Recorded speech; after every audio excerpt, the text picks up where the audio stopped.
Union Law Minister Kiren Rijiju's frontal attack on independent India's first Prime Minister. On Pandit Jawaharlal Nehru's 133rd birth anniversary.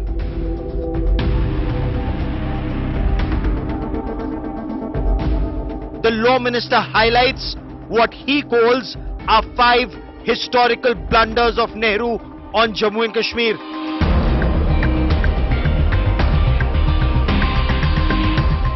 Law Minister says Prime Minister Narendra Modi rectified Nehru's blunders on Kashmir.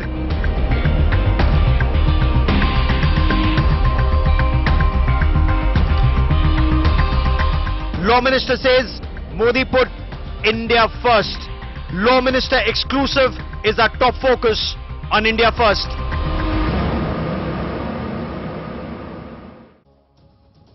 Strong words from the Union Law and Justice Minister of India, Kiren Rijiju, accusing independent India's first Prime Minister, Pandit Jawaharlal Nehru, of 5 historical blunders on Kashmir that continued to cost this country for 7 decades. Kiren Rijiju insists those 5 blunders have been rectified only now by Prime Minister Narendra Modi by defanging Article 370 in 2019. I spoke to Kiren Rijiju about what he terms are 5 historical blunders of Pandit Nehru on Kashmir, from delaying the accession of Jammu and Kashmir to calling that accession provisional, to approaching the United Nations and perpetrating the myth of plebiscite, and then bringing in Article 370. We get you that big India Today exclusive. I'm Gaurav Sawant as always. Let's get started with the headlines on India First.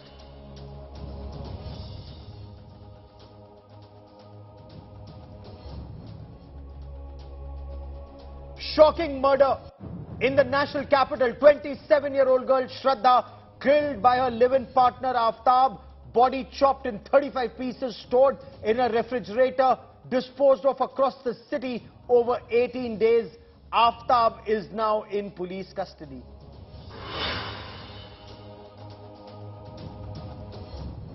Supreme Court says forced conversions are a matter of concern and can impact national security. Directs the centre to file an affidavit listing measures to curb forced conversions. NCP leader Jitendra Wad lands in another controversy. FIR filed for alleged sexual assault on a woman. He resigns as MLA to protest what he calls is a witch hunt.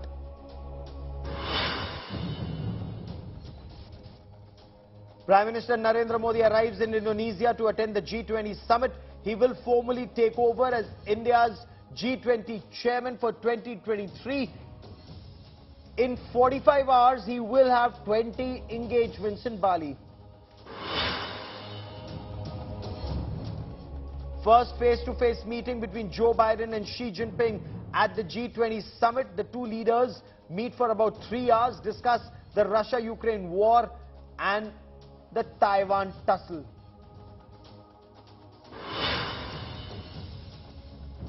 Union Law and Justice Minister Kiren Rijiju has upped the ante against independent India's first Prime Minister Pandit Jawaharlal Nehru on his 133rd birth anniversary, insisting Pandit Nehru put his political and personal interest before India's national interest on the issue of accession of Jammu and Kashmir.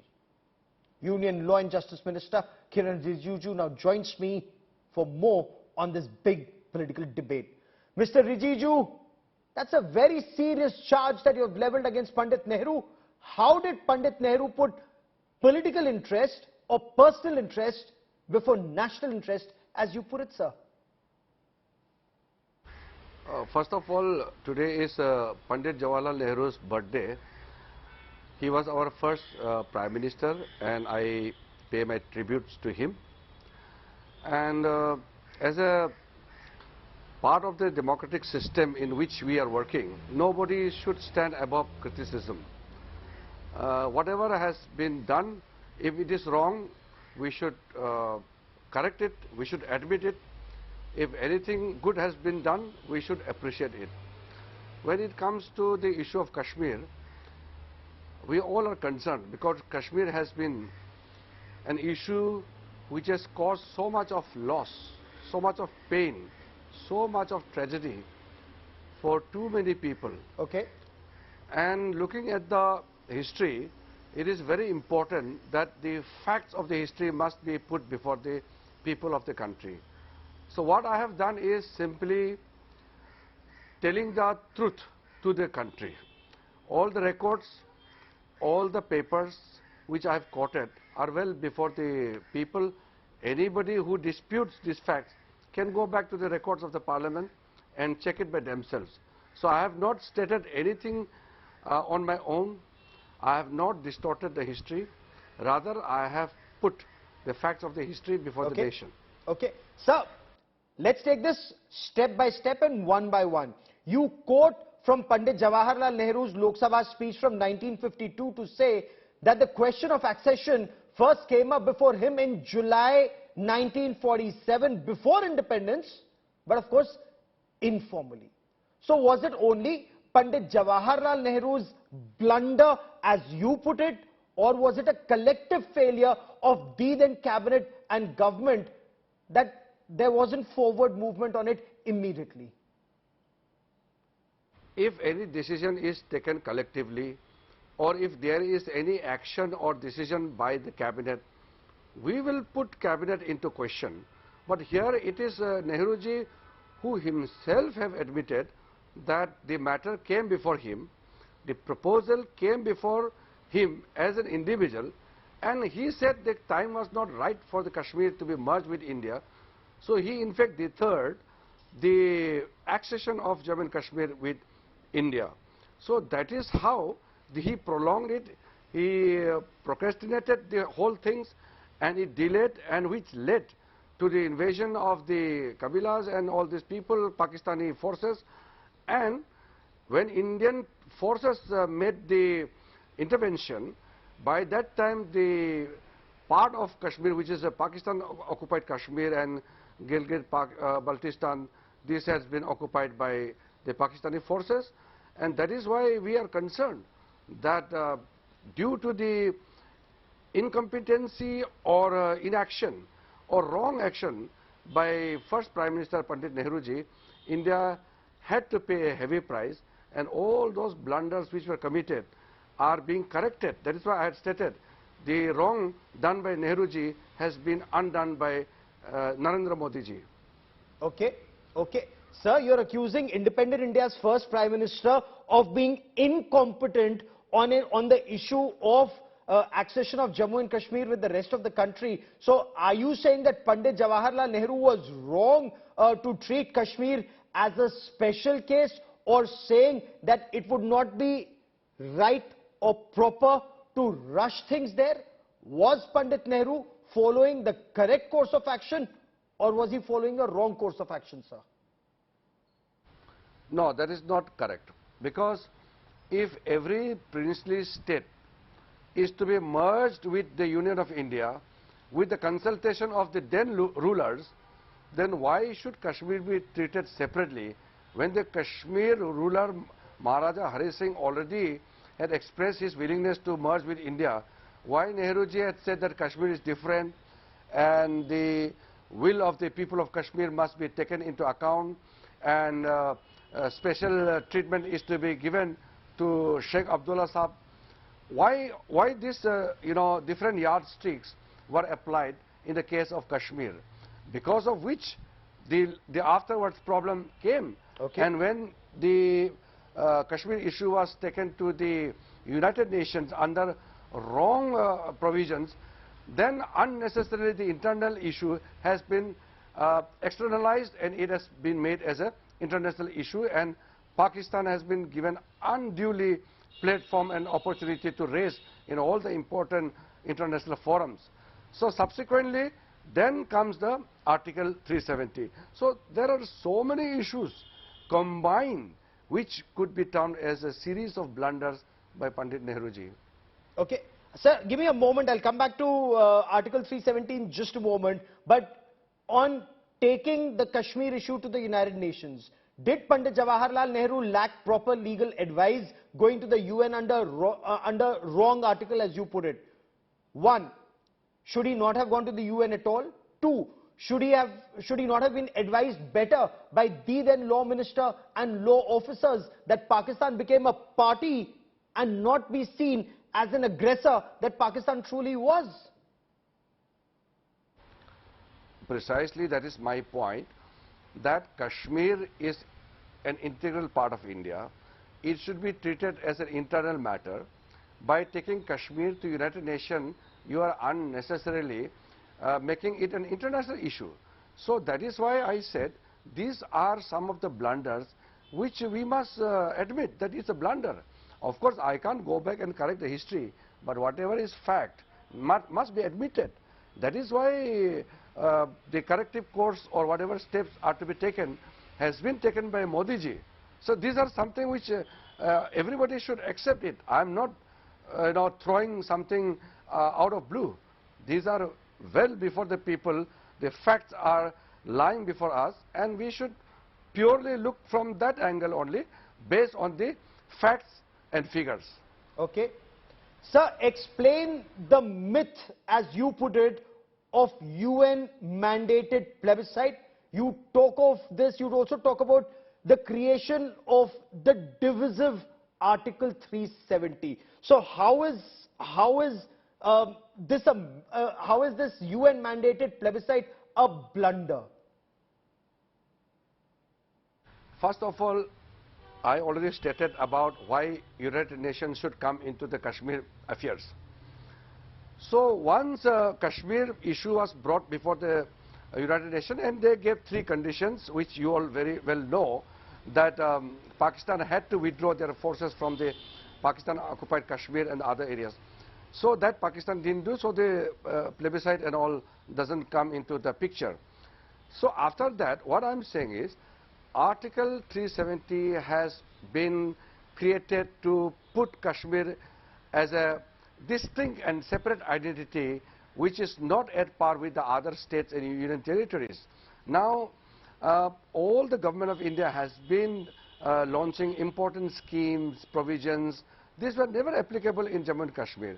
So now, after the abrogation of Article 70, the tribals are getting their rights, the scheduled castes are getting the benefits, the Bakarwal, the Gurjars are all recipients of the all the important and major schemes being initiated by the government of India.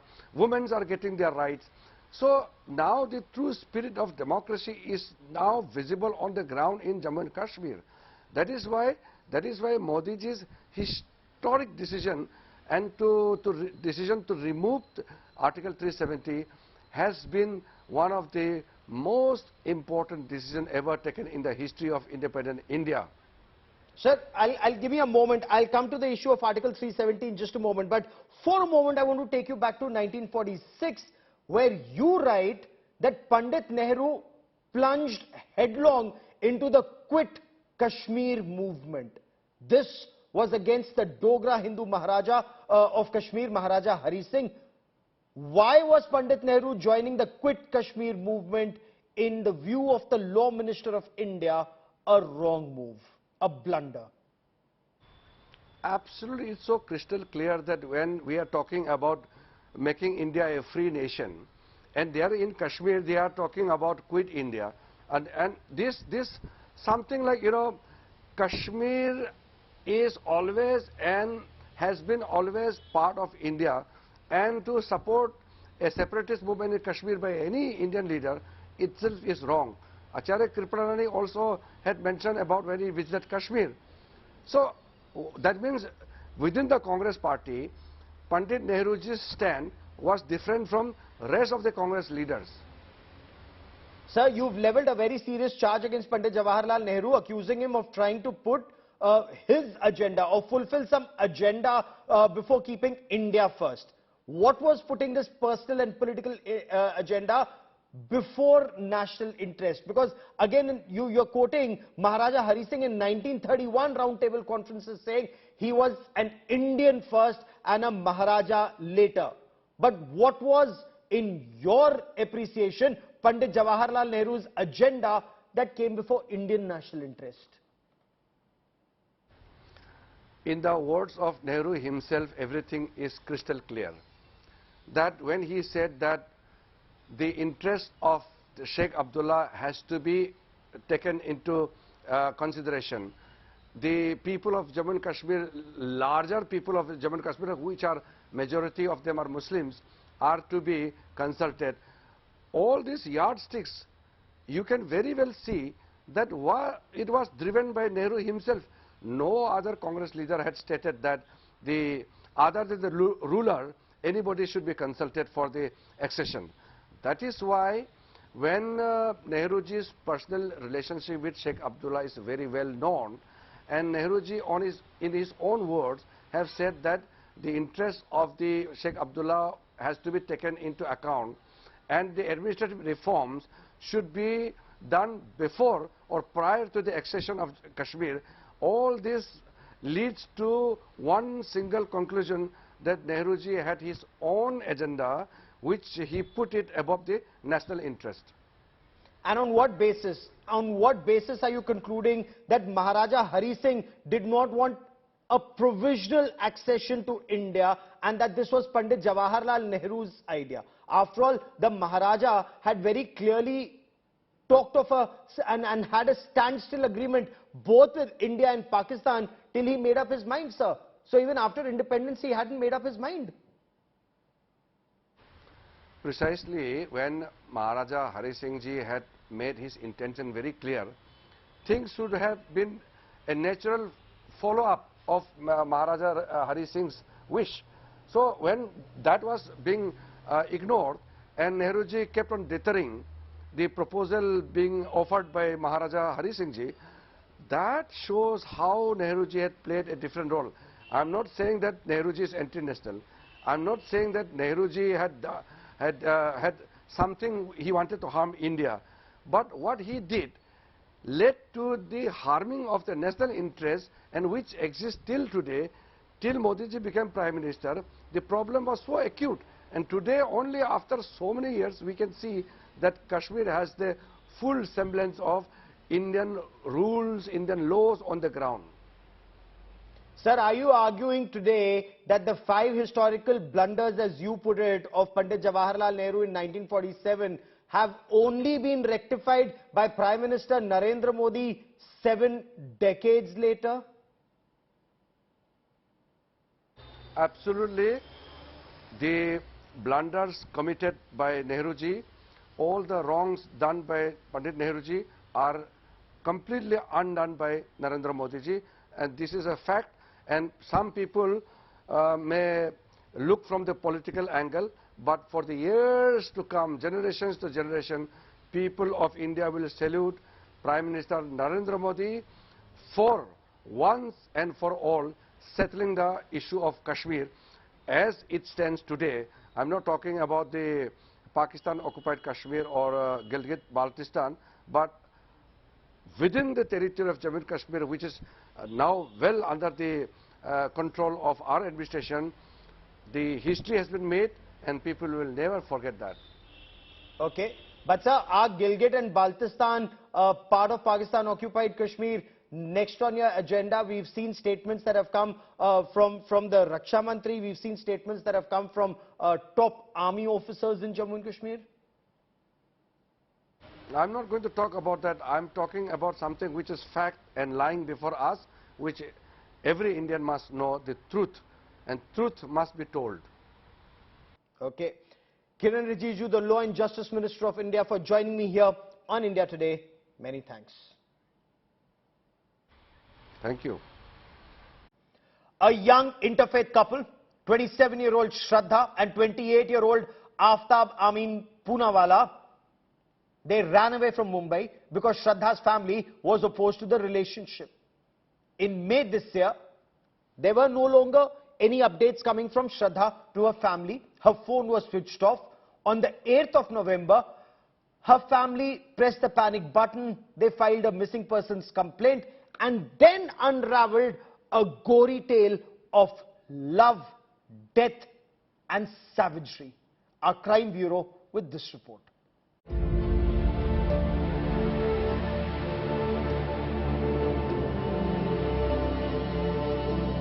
Aftab Amin Poonawala is a trained chef. In the virtual world, he called himself a guy who loves cooking and is committed to food.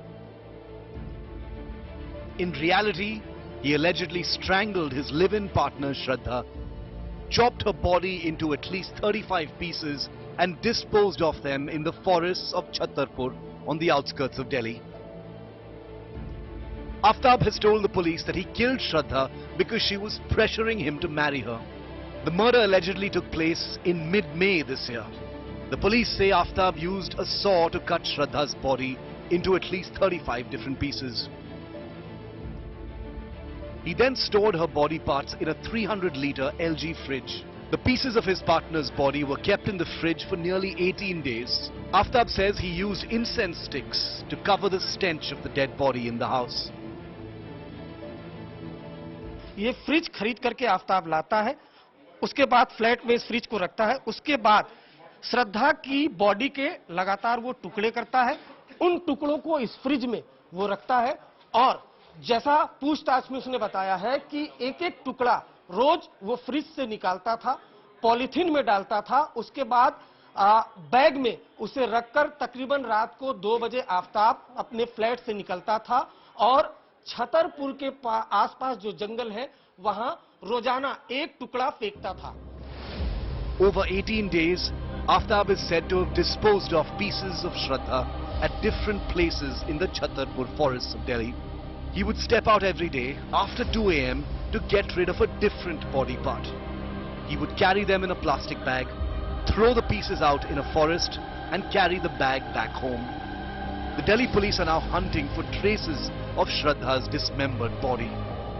She had left Mumbai for Delhi because her parents were opposed to her relationship with Aftab, little knowing that her partner would allegedly murder her, butcher her and scatter her remains in different parts of the capital city in a most gruesome way. With Arvind Ojha in Delhi, Bureau Report, India Today.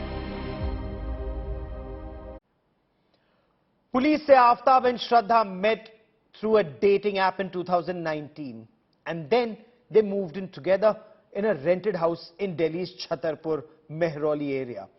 According to police, the two would have frequent fights and on the 18th of May once again, Aftab and Shraddha had an argument. Apparently, Shraddha was forcing him to marry her. In this fight, in a fit of rage, he sat on her chest and strangled her. When she died, he decided to dispose of the body and he meticulously planned it. He chopped her body in many pieces, went the next day, bought a refrigerator and stored her body in the freezer. He then bought a chemical solution to clean all traces of blood, not just in the bathroom where he cut her in pieces, but also from the refrigerator. A chilling murder that's keeping India up at night. A woman butchered by her lover in the national capital. The body chopped into at least 35 pieces, we're told. The butchered pieces of Shraddha kept in this fridge for as many as 18 days. Later, the chopped body parts of Shraddha are scattered across Delhi. This is how Aftab Amin Poonawalla allegedly killed his live-in partner and girlfriend, Shraddha Vikas Walkar. The reason behind the gruesome murder? She was allegedly pressuring him into getting married. The couple would often fight over this. Aftab and Shraddha fell in love when they met at a common workplace in Mumbai. As her family was against their interfaith relationship, the couple eloped to Delhi, where they began living in South Delhi's Mehrauli area. Shraddha's family was aware of her whereabouts, but when they noticed that the updates had stopped, her father visited Delhi to check on her. When he was unable to establish contact with his daughter, Shraddha's father lodged a police complaint in November. Aftab, arrested on Monday, allegedly committed the murder in May this year. Father ने मुंबई में complaint कराई है, तो उनको मालूम चला कि last location लड़की की दिल्ली थी, तो हमारे पास इस कंप्लेंट को लेके फॉरवर्ड करने आई. उसे घर पे जाके उसको मिल लिया, वहाँ पे घर पे पकड़ लिया. उसने बताया कि लड़की को उसने मार दिया था. लड़की गला दबाया पहले, पे लड़ दी, बॉडी डिस्पोज ऑफ कर दी। थोड़ा उसके टाइम गैप पे बॉडी के टुकड़े फेंके, अलग अलग जगह पे टुकड़े फेंके। The police say Aftab continued living in the same flat in Mehrauli, where Shraddha's body parts were allegedly preserved in a fridge, like nothing happened. The police have filed a murder case against Aftab after taking him into custody. Only a few bones have so far been recovered in the police search. A hunt is still on to find the rest of Shraddha's chopped, dismembered and scattered body parts. With Arvind Ojha, Akshay Dongre and Rahul Gautam in Delhi, Bureau Report, India Today. A love story that turned into a hate story. In the past several years, there have been a number of these very gory crimes of passion that have stunned our country. Now let's go back to the 1990s, from the Tandoor murder case in the national capital to the Maria Sozairaj Neeraj Grover murder investigations in Mumbai. Here's a look at the most sensational murder files.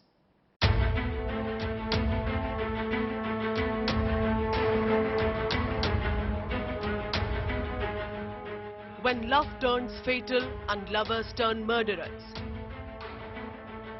These are the horrific stories of passion, revenge and gruesome killings.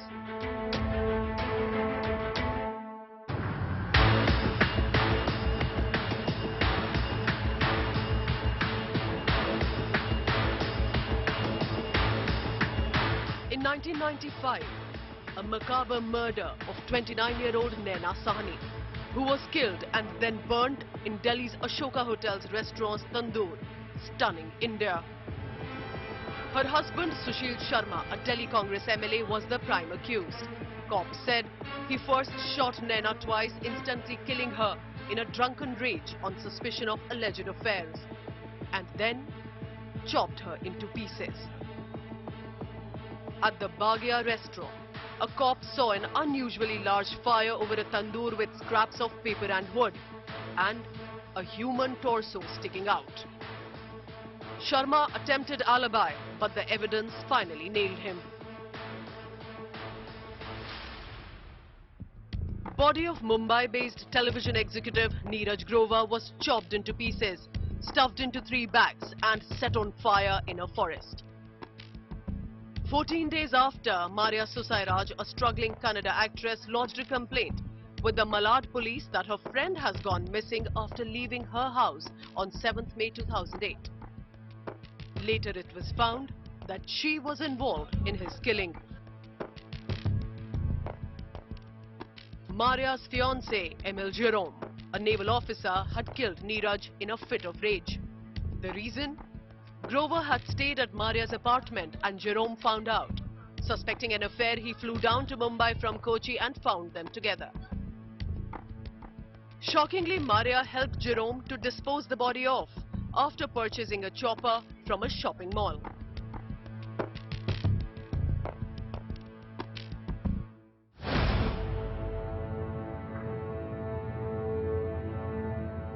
Recently, in August, a woman was arrested for allegedly killing her live-in partner after his body was found stuffed inside a trolley bag that she was carrying in Ghaziabad. On a routine check, police found a woman lugging a black trolley bag and on search found a man's body inside. Sharma told the police she wanted to marry Feroz alias Chwani, aged 23, but he kept refusing and called her characterless after she pressured him. In anger, she slit his throat with a razor. Bureau Report, India Today. Well, that is all we have time for on this special broadcast. Many thanks for watching. News and updates continue on India Today.